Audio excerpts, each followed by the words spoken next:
Welcome to this edition of Soul of Warren County. I'm your host, Mickey Gwynn. I have someone with me today that's been described as a gentle giant.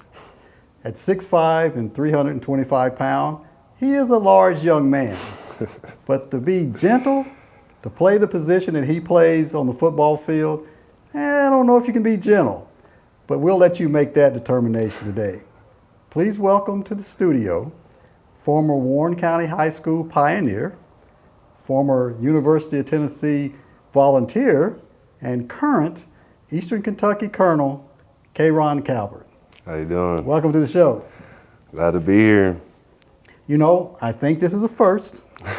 I think this is the first time I've interviewed someone, and I grew up with your grandparents. Now, I know Miss Willie Mae and Mr. James very well, and speaking just for me, I'm getting old. I'm into doing grandkids now. Well, she has quite a few, or not quite a few, but she has me and, of course, my siblings. But Right. yeah, she told me she knew you. Yeah. I grew up with them. So, like I say, once again, welcome to the show. We always like to start off with a little bit of a trip down memory lane. Tell us a little bit about the early years here in McMinnville, up through high school, and then we'll just go from there. All right. Well, so yeah, I grew up here in McMinnville.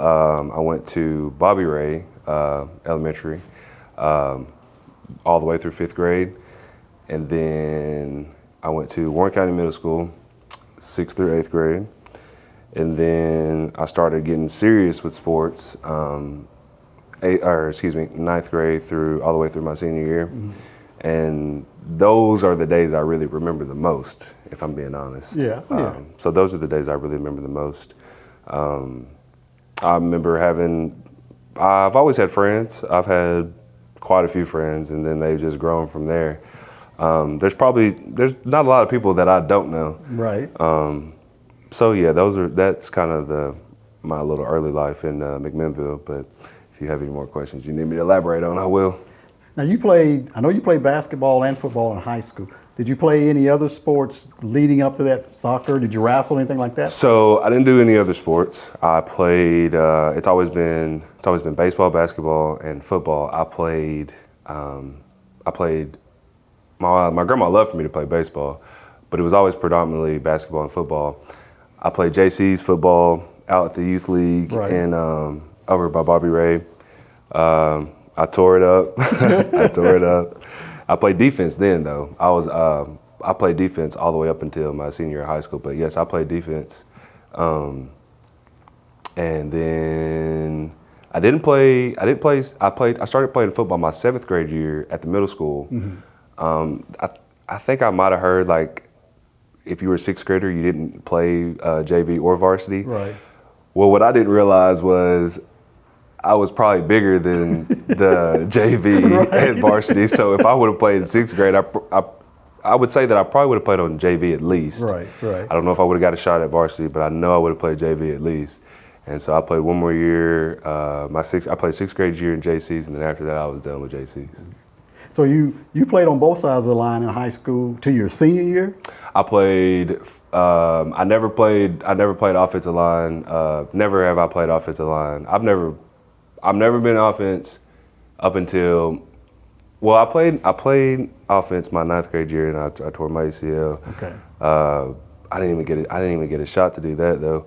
The only shot that I got was a freshman game. I think I played a few freshman games. I was a tight end actually. Now there are some stats, and I'm not gonna speak the stats, but I think I had like 4 catches for more than 100 yards. Oh, wow. I'm not gonna say what the stats were. Right. I just know that they are out there though. But anyways, so I didn't start playing offense until my senior year of high school football. Oh, really? Yes, sir. Okay. All right. 'Cause I was looking back through your history now, and I just thought you played offensive line the whole 3 years you were in high school. Didn't realize that. No, sir. So you made that transition. Yes, sir. From defense to offense. I did. Did you know at that point in, say, high school that maybe offense was where you needed to be? Yes, because they tried to use me as a wide receiver. Right. In the jet. But I started going to some camps, and they quickly told me, you need your hand in the dirt. And so that's when I transitioned from being a wide receiver to left tackle to left tackle. All right. And I didn't even know how to pass set, kick set. I didn't know how to do none of that. I just knew how to block. That's all I knew how to do. But you learned. I did. Learn quickly. You seem like the kind of individual that could learn a new position quickly. Fairly quickly, yes, sir. So you're senior in high school, thinking about college, and I know I looked at your resume. You had a lot of Power 5, Power 10 teams looking at you and stuff. Yes, sir. But it seemed like you may have had your eye on one particular school. Was that the case? I did. I had my eye on one particular and another one as well. Right. I was blessed to get the offers that I even got, and Right. I'm serious. When I say that, I'm serious because making it out of McMinnville was a little hard, but with the right people, and for me, my faith is in God.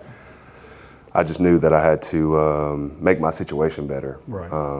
and so I stuck my head down, and I've been working since then, and I'm still continually working. So how did you feel when you got that call, I guess, from UT? So Butch Jones actually called me. Walt Wells was the one who recruited me, which I'm with right now. Right. We'll talk about that. But Butch Jones actually, he called me, and I was on my way to go get a haircut actually in Murfreesboro. I didn't know he was gonna call me. And out of nowhere, he calls me and he said, "Hey, K Ron, how you doing?" You know what I'm saying? We go through a Right. little spiel, and he said, "Well, I just want to know, you got an offer from the University of Tennessee." And I literally, I remember to this day, I was smiling from ear to ear. Oh, sure, I'm telling you, I was smiling from ear to ear. And I didn't accept it then, but I was smiling from ear to ear because for me, I was like, well, if I do not get a scholarship from the school that's in state that is huge, Right. then that just kind of lets me know that they don't respect me as an athlete. And I wanted that respect. Right. And so once I got that offer, I knew that I kind of had it. I hadn't fully had it yet. I knew Right. that I kind of had it. And so I want to say shortly after that, maybe 2 or 3 months later, I think I might have verbally committed. And it was history from there. Yeah. Yeah. It's always good to be able to go somewhere where you're wanted, but also where you want to go too. So I Yes. know it had to be an exciting time for you. You got to UT, and was it the freshman year that you had the knee issues? My right? freshman year, yes, sir. Now, did you have a knee problem in high school, or did something come up between high school and your first freshman year? Well, I wouldn't even say that I had a knee problem. I want to say that I had a growing problem. Oh, okay, okay. I grew like 3 times from middle school, from my 7th grade year all the way up until my senior year. I grew like 3 times. And so I also wasn't really introduced to the weight room as much. Now we did lift weights throughout high school, but I think somebody like me needed to work on some more things lower half. Mm-hmm. I had a frame in high school, but I really needed somebody to look at me and say, "Hey, we got to work on him a little more." Right, right. And so it didn't happen, but anyways, I tore my ACL my freshman year of high school. I rehab, I come back, I tear it my sophomore year of high school. And then my junior year, I decided, I had like this feeling. I was like, look, I haven't finished anything. I haven't finished anything. So I wanted that sense of I finished something. Right. And so I didn't play football my junior year. It wasn't because I wasn't scared. It just, I wanted to have the feeling of being able to go through a season and finish and be able to go back and recap, okay, how did I do? How did I feel? Like just some of those things that Right. people may not think about. And once I did that, I was like, well, okay, now it's time. Yeah, that's good. But now, just to go back to that, I know it had to be playing in your mind a little bit, hey, I've torn this ACL twice now. Am I going to be able to push off like I want to? So Yes, I'm sir. sure those things were sort of twirling around in your mind at one Yes, time, sir. which to me is just very much normal that would be It was. in there. But just the fact that you wanted to more or less prove to yourself that Yes. it is. I can still overcome this hurdle Yes. and go from there. So yeah, that's good to hear, because a lot of people think that, like you say, you maybe sit out a year, like, well, he's afraid to get back out there on the field. Right. But you got to be right when you get out there too. Yes, you that have makes to. a big difference, doesn't it? You have to. Yeah. Because your team is counting on you. Right. Right. And if you're not fully healthy or maybe mentally where you would like to be, you could hurt somebody else by being out there. And so, again, I just want to have a sense of I accomplished something. And that's why I played basketball my junior year instead of playing football. I've always played basketball throughout high school. I only took 1 year break of like my decision of high school football, which was my junior year. And so I enjoyed both though. I did enjoy both. Yeah. And I think playing basketball, it takes in some cases, a little bit more athleticism than maybe some parts of football, but being able to play both, I'm sure that probably helped you, mobility wise and things of that nature. When you got to UT, was there anything in particular about your teammates that just sort of stood out? Because I know I've talked to other athletes and they talk about, playing pony league as a kid and as you get better and better, you just sort of stand above the competition because it's all your community. Right. And then you get to high school, it's still really your community. Maybe some people came in from out of town or something, but it's pretty much the same guys that you grew up with. And then you go to college and there's people there from all over, in this case, these days, the world playing ball. Was there anything that just sort of stood out when you got there and said, oh, wow? Well, I noticed that they all weren't short. They had some girth to their body. They had frames. They were also faster, instantly faster. And so those were some type of the things that I noticed. Now, they also noticed when I came in that I was just as big as they were. Right. Just as strong as they were. And, so to speak, somewhat just as fast as they were. So those were some of the things that I realized instantly. Strength and speed. Those are really the two things. Because, I noticed even growing up when I was in high school many million years ago, but as you played some teams from some of the bigger cities like Nashville, Chattanooga, Knoxville, those kind of teams, their players seem to be faster and their players seem to be bigger, as we played those bigger schools. And I guess it's just a lot of that is just from the fact that they had more of a choice of, more students to choose from than we did in being the only high school here. But it seems like even though you noticed those things when you stepped on campus, you didn't let it intimidate you. No, I didn't. I'm just as big as you are, right? I didn't. And I'll be honest. I haven't always had the confidence that I needed to have. I knew that I could. Right. But my confidence, I needed to find myself. I needed to really dig deep down and be like, look, you put your pants on just like they do. You know what I'm saying? So it's whereas I knew I didn't have as much confidence as I needed to have, and I will say that on the record. I will say that I didn't have as much confidence that I needed to have. So where did you get that from? Was it something you just did inner self? Was there someone who maybe sort of mentored you a little bit to get that confidence? Coaches or whatever? That's where it came from? So coaches have always told me, K Ron, you don't look at yourself enough. You don't believe in yourself enough. You do, but not enough. Because if you did, you would turn a new leaf, and you wouldn't even realize it. You wouldn't even realize it. And so finally, I just took the information that they gave me, and I was like, look, K Ron, you are enough. You can play. You're just as big as they are. You're just as strong as they are. Once you put it together, you're gonna really do some damage. And I started to put it together my 2019 year. Once I had got my first start against Florida, SEC start against Florida, and then I started getting some more starts. And 2019 was the year that I really grasped this thing, and I really found who I was, right, and what they were talking about. I finally found it. I was like, okay, this is the K Ron that they were talking about. Good. Now, to back up just a couple of years. Now, you had another injury while at UT? Was it your freshman year there? It was my freshman year. It was going into fall camp. Okay. It was I want to say it was the second week of fall camp. We were doing O-line, D-line, pass rush, and run block, excuse me. and it was after a rep. It was just after a rep. Guy kind of like it's not the guy. It wasn't the guy's fault. And he told me actually it's funny you say that. About a year ago, he said it was bothering him for 3 years, and I said, dude, it's fine. It wasn't your fault. But he kind of shook me, and after that, I was on the ground screaming, and I just kind of just was like, oh man, I didn't really know. I didn't think I tore my ACL. I didn't know what was going on. I just thought I had just twisted my knee, and the next thing you know, they gave me the news, and I just kind of took it from there. And so, yeah. Because you sort of been there and done that, so you knew what the process was going to be. Yes. And things of that nature. So I know that was a bit of a setback for you, but you kept on. You didn't give up. You kept on going. And finally, once you made it back from your rehab, you're talking about that 2019 season, and you're in the starting lineup. Yes. So it shows you may be some hurdles along the way, but you can overcome those. Exactly, you sure can. You can overcome those. 2019 was a good year. It was a great year. Good year.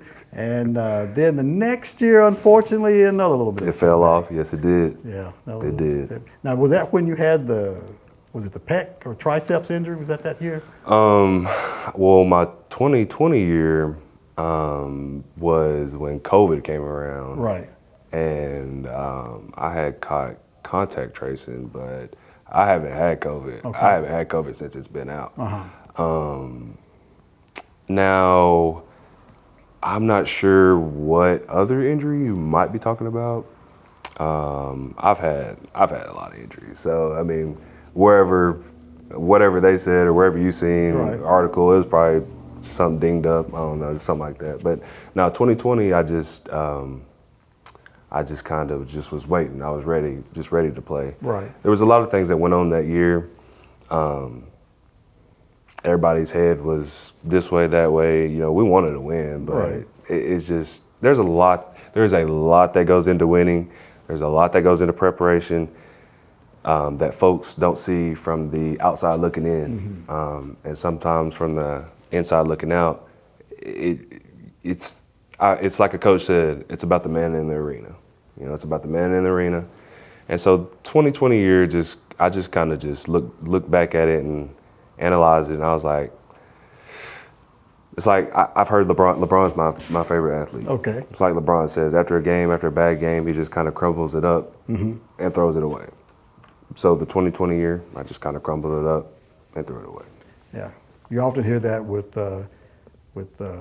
football players, especially corners, safeties, those kind of guys, and they say, you know, after a bad play, you just got to get over it. You know, you can't sit out there and mope about, you know, woe is me kind of thing. Yes. You know, like you say, you get over it and you keep on playing. You do. You have to. You have to do that. You have to do that.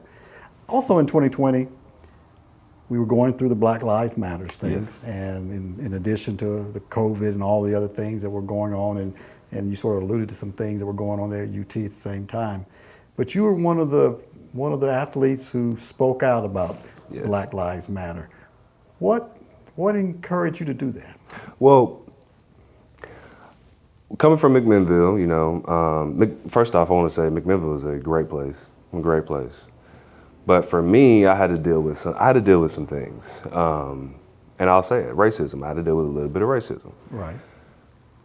I've always been loved by my peers, but for the ones who didn't know me, you know, they just maybe weren't as educated, or maybe just felt like pushing my buttons or whatever. I don't know. Right. Get a reaction out of me, but I did have to deal with some racism growing up, and then going to college.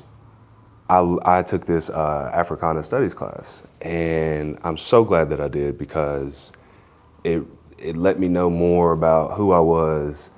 You know, they do touch on it in high school, but middle school, high school, but I don't believe it's touched on as much as it needs to be. Right. I think people really need to know, especially our color, who we are, you know what I'm saying, and what we're about, and that we are excellence, you know what I'm saying, we are enough, you know what I'm saying. So I was like, I have a platform and I need to use it, you know, and sometimes when you're quiet, you kind of feed into what's going on. And then so if you're not speaking, it's like, you know what's going on, but you act like you don't see it.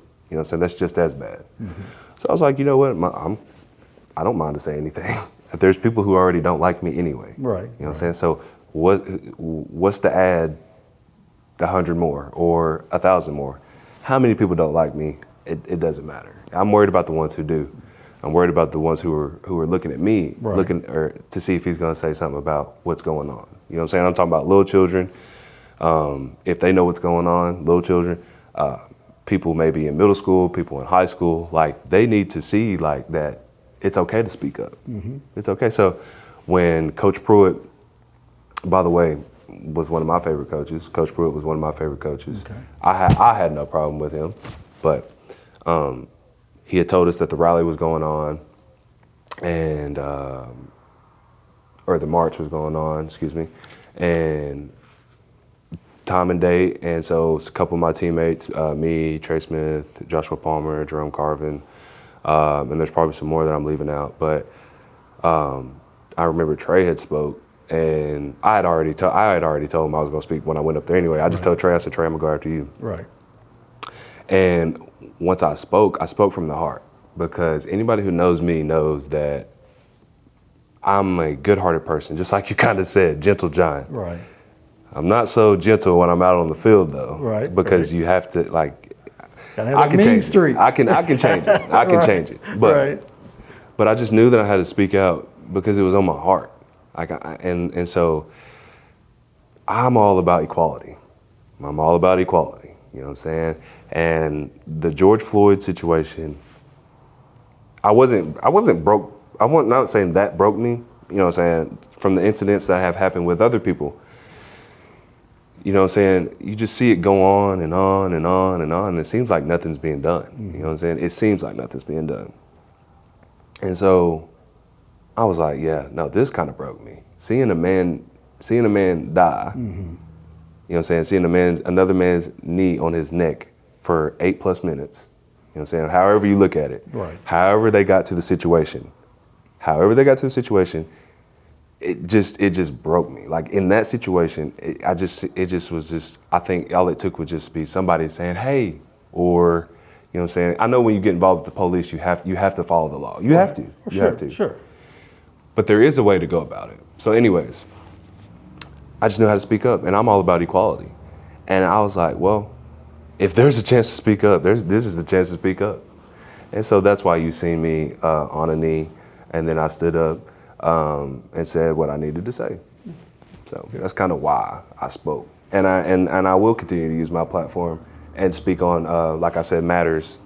Big matter. Like until we handle the small matters, we will not handle. We can't. Big matters like that will never be handled the right way, if that makes sense. Yeah. Matter of fact, I wanted to read a quote that I saw from your speech, and you say the same thing. Until we get the small things correct, the big things like these will keep going on. I will keep using my voice, my platform, to bring up these things that matter. And I guess my question to you. Do you think our nation is addressing those small things? I want to say on a big scale, but on a small scale. When I say big scale, I want to say like NBA. Right. You know what I'm saying? They some players were like, I'm not going to play until, you know what I'm saying, things get fixed. Right. I can't breathe shirts, stuff like that. That's a big scale. And it's a small start. Right. That's why I said like, until we get the little things correct, the big things like this won't matter. And when I say small things, I want to say like it just starts in the home. You know what I'm saying? It starts in the home with just treating humans the right way. Yeah, sure. Humans, we're all humans. Right. If you can ethically treat a human the right way, it doesn't matter what your race is or what ethnicity you are. You'll treat that person the correct way no matter what. It's kind of like the golden rule. I was taught the golden rule when I was small. You know what I'm saying? Treat other people like you would want to be treated. And that's where all of it comes from, really, for me. I'm a person who takes things literal. Like, I probably shouldn't take a lot of things literal, but I take everything literal. If you tell me you're going to do something, I expect you to do it. You know what I'm saying? My grandma has taught me that. My mom has taught me that. My teachers have taught me that. Even my peers have taught me that. You know what I'm saying? And so that's really where it comes from.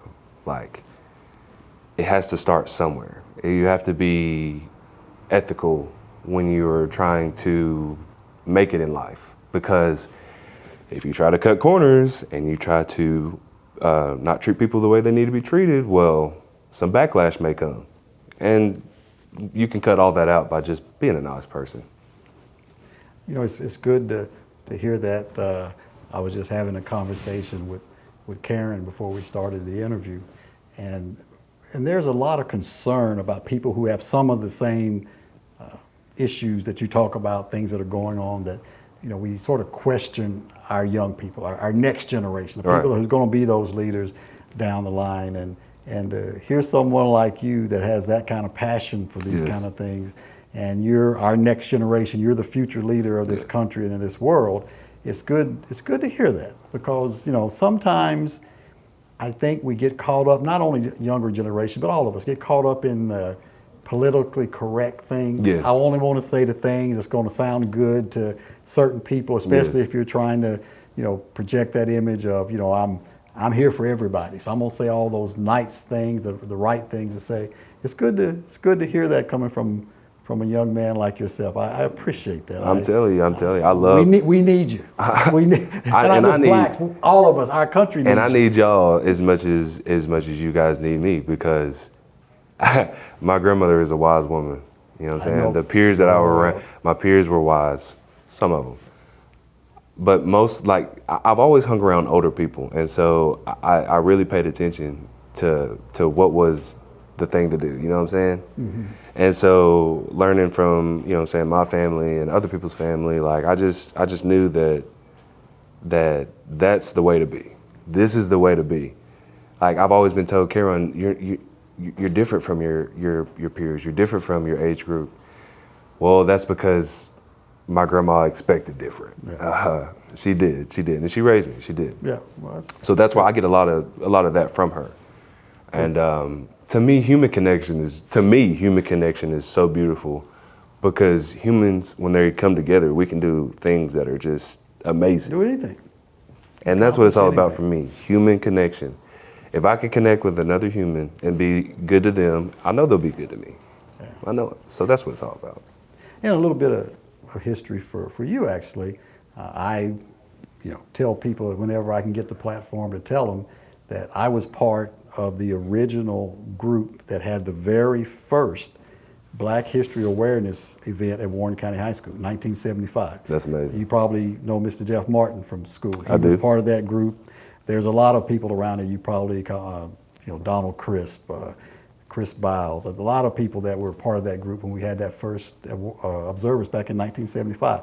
The Black History Club evolved from that. The Multicultural Club evolved from that. Yes. But we were part of that initial group that we went into the principal's office and said, we want to have this event to highlight, Black history that's not taught in our books that we have in class. Yes, sir. And we were told, no, we're not going to do that. Well, we went back and basically didn't take no for an answer. And to tell you the truth, what I think really made a difference is we had a number of athletes on our initial group. Right. And I don't know if I'm sure you heard the name of Coach Paz. I have. Paz. Oh, yes. Yes. Oh, yes. When we had that meeting with the principal, it didn't get heated, but we were telling them why we thought we needed to have this. You were passionate about what very much so. What you wanted. And I guess in the next teachers meeting for the school, it came up that we had, petitioned the principal to have this event, and Coach Paz was there. And I still remember like it was yesterday. He called a number of us into his office and said, what's going on? And he had come from Miami, and he had been down there when there was some issues with racism and things in Miami. And he says, what's going on? The way they made it sound, it was like y'all were getting ready to riot. and we said, no, we weren't getting ready to riot. We were passionate. We were just passionate about what we wanted to do. And he said, let me see if I can help. And we said, sure. And he went down and he talked to the principals, some of the other teachers, the assistant principals, and said, all they want to do is just have an event to highlight Black history. Right. By the way, Black History Month had already been celebrated for about 10 years at that point. So this wasn't something new that we were asking for. And he was our advocate. They said, okay, we'll go ahead and let you do it. Right. And I think in the back of their minds, there was a little bit of, we'll let them do it, it'll flop, and we'll say, we told you so, kind of thing. But we came together, this was 16, 17, 18-year-old kids. Right. We came together and we put this week-long show on where we went into every history class Right. and talked about, blacks in art and music, talked about blacks in sports, talked about blacks in history in general and things of that nature. And we also had some very candid discussion because we were only maybe 10% of the class population in school. Right. So we sat down and we just talked to our classmates. How do you feel about interracial dating? How do you feel about interracial marriage? Things of that nature. And we found out that most of our classmates didn't have a problem with those things. Right. It came almost from, like you mentioned earlier, that older generation that was feeding them things, and this is how I came up, kind of thing. And they were like, we're not like that. And it sort of changed a lot of our mind on what we perceived as that sort of that racist attitude of some of our classmates. We found out after talking to them that no, that wasn't how it was. Correct. That was just a perception that we had gotten. So very successful event. They wrote an article about it in the newspaper and everything. So you would think, though, think back 1975. Yeah. Here we are talking in 2022, and you're telling me about the racist incidents you had to endure and speaking out on issues that you see. When people, ask me sometimes, have we come a long way? I don't know. Have we overcome, like Dr. King mentioned? I'd say by no means we've done that, but it takes that persistence. And I'm just, like I said, once again, I'm just glad to hear you talk about your passion for things like that, because that's what it's going to take to keep the ball rolling down the road, because we've been at this for a long time and we still got some ways to go. It's the truth, because my passion is in the youth, and I'm serious. And anybody who knows me, once again, have heard me say this: the youth, like you just said, is our future. The future. So if we don't pour into the future, or excuse me, the youth, how can we expect our future to be better? That's my mindset. How can we expect our future to be better if we do not pour in the youth? I love the youth. I'm serious, I love the youth. And so that's why I'm doing what I'm doing with with football and my education. That's why I'm doing what I'm doing. Yeah, I'm glad to hear that. And you touched on probably topic number 2, nearest and dearest to my heart, and I know it is to you, and that's education. Yes. You finished your degree at UT. You told me now that you started a master's program. Education is right there toward the top of your passions also. It is because, and now I can't quote him specifically, but Nelson Mandela said that education is the key to, I think he either said success or to change the world. And that's the truth. And so education has got me a long ways. I got a long ways. Like if I didn't pass what I needed to pass in high school, there would be no UT. There would have been no UT. Mm-hmm. There would have been no Eastern Kentucky. There wouldn't, and I know that. So that's why I say you have to take your education serious. Like, I used to think when they said that, I'm like, yeah, I'll get by. But no, when it was crunch time, I literally was like, okay, yeah, no, K Ron, you got to get this together. You know what I'm saying? This is what's going to open up all your dreams. Very much so. Education is going to open up all your dreams. Yeah, good to hear that, because I know education is not a 100% guarantee that you're going to be CEO of K Ron Inc. someday. I'm not saying that, but I think it gives you a step up, because if you look at, especially in the workforce, the job market, there's certain jobs that you have to have a degree even to apply. Yes. And I tell people all the time, I said, if you're wanting to do those kind of things, you almost have to have 2 things going for you. Such an innate knowledge of the subject matter. Like if you can, go on a computer and write a program to send a rocket to the moon, you probably don't need an education. You got that ability and that mindset to do those kind of things. Sports, if you got the athletic ability to do those kind of things, you'll be okay. Your education probably is not going to be as much until after those days, playing days are over. But if you're just like all the normal people like us, and you're going to try to compete, you can't even walk in the door if the criteria is indeed education. Right. So I've always told people, no, it's not a guarantee. Right. But I think it's something that you can get, something they can never take away from you. Yes. And I've always had the mindset of I hope my mind will stay clear enough as I get older, because I believe in lifelong learning. Yes. You know, and oh, man. from anyone. I mean, Yes. if you can teach me something, and I did that with my daughters when they were young, you know, I'm like, come show me these things. Yes. You know, show me when the iPods first came out and all those kind of things. Yes. I always want to learn. I keep trying to learn every day. As I tell my wife, I do the crossword every day. Just because almost every crossword I do, I'll learn something. Right, a you'll word, learn something just a different. word, You'll you learn know, kind of something thing. So I really appreciate you having that kind of understanding too, that there's more ways than just maybe on the athletic field to be a success in life, and the fact that you say it's not where you come from, it's where you're going. Yes, it's where you're going, and I'll piggyback off of that. You don't look, whether it's a 2-year school, whether it's a 4-year school. I don't even care if it's trade school. Like trade school is some of the things that kids are doing now. Have you ever seen how much a plumber makes? I have not. I have not. Go look at how much a plumber makes. Yes, trades are very lucrative. And I believe days. it. Yeah. Let me tell you why I believe it. Because I went to Central America this past year. Okay. For a leadership program. It's called Vol Leaders. Okay. Well, they don't really, down in Belize, they know how to do almost anything. It really surprised me, like from, like you said, plumbing to putting in electric to building a house to, putting in a sink. They know how to do, they don't know how to just do just one thing. Mm-hmm. They know how to do all that. And I said, you do all that? And he was like, yeah, I do. I was like, wow, I really don't even know how to do any of this, but if I did, I could probably only do one of these things. They master themselves, and not just one thing, but all things.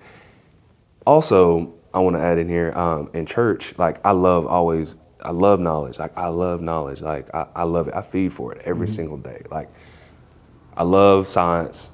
Like I love NASA. I love all that. Like I love all that stuff. I could go on about that. I could go on about that all day. But what I'm trying to say is, so my pastor, we have this children's moment in church. Mm-hmm. Well, once you turn about 18, you don't really have to go anymore. Right. Like it's kind of one of them things. It's like, well, yeah, I'm not going to children's moment. I'm gonna sit back here and I'm a watch. I'm gonna observe.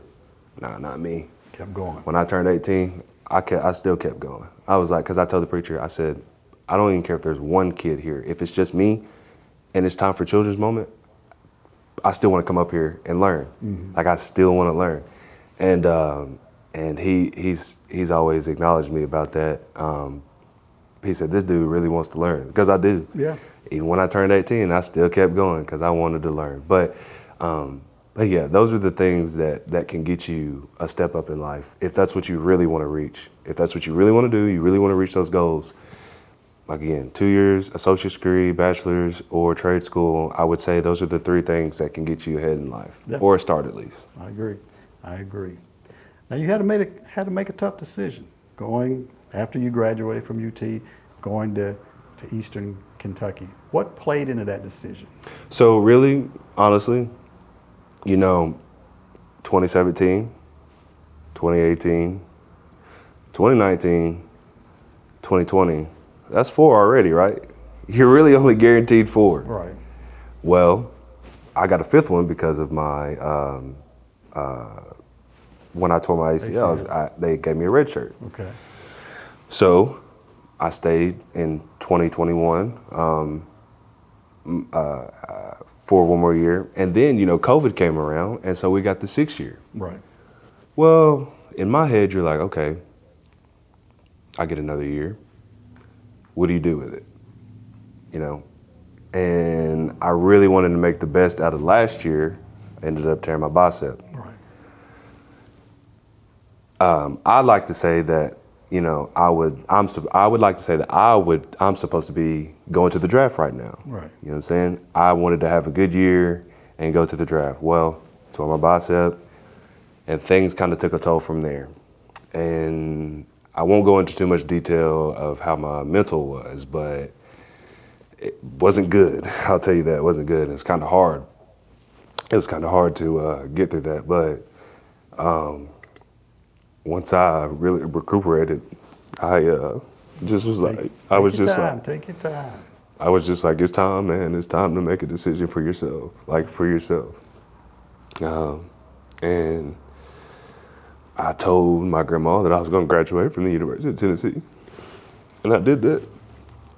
And I did everything that I was supposed to do there. I made a lot of connections, I have a lot of friends, everything I was supposed to do there. Did it all. And so I knew, I was like, well, K Ron, it's time. It's time to start a new journey, you know. So I put all my faith in God. I put all my faith in God, and I was like, I prayed about it. And I made the decision, and I was like, it come full circle, you know. My coach, Walt Wells, came full circle. He's at Eastern Kentucky. Right.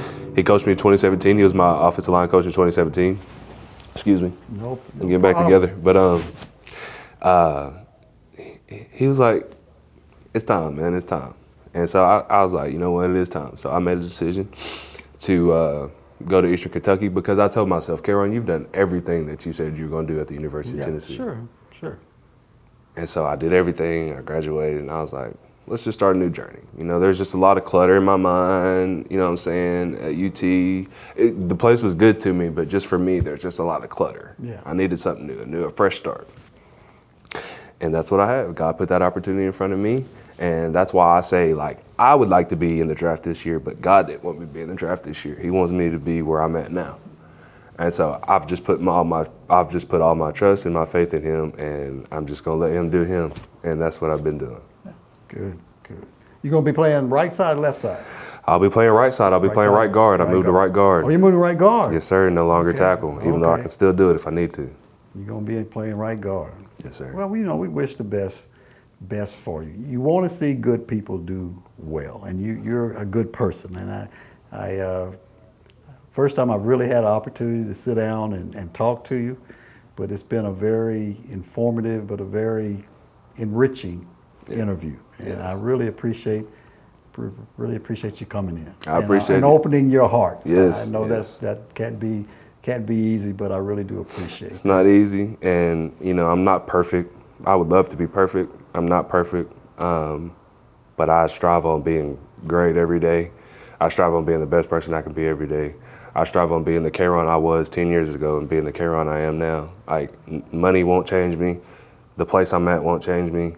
Nothing will change me. I'll always be the person I am. Again, I try to be the best person I can be. I try not to get on nobody's nerve. I try not to be mean to people. I'm not saying that I'm not. I'm just saying I try not to be. I just always try to be the best person I can be, truly, seriously. And so I appreciate you guys for letting me come on today. I mean, I really do. Well, I really do. I appreciate you coming on, and whenever anyone talks to me about not being perfect, you know, my response is always, there's only one perfect person, and they nailed him to a cross. Sure did. So, you know, nobody else is going to be perfect. So you do your best you can. We learn from our mistakes sometimes, but the best thing you can do is pick yourself up and keep moving. And you've done that on a number of occasions. So really, really appreciate it. And you've always got an open invitation to come back to the soul of Warren County. I really appreciate it. Anytime you need me and I'm available to, I would love to come speak and elaborate on some more things you would like me to. I really do appreciate it. And thank you for joining us today. I'm Mickey Gwynn, and join us for the next edition of Soul of Warren County. Until then, make this day and every day a great day.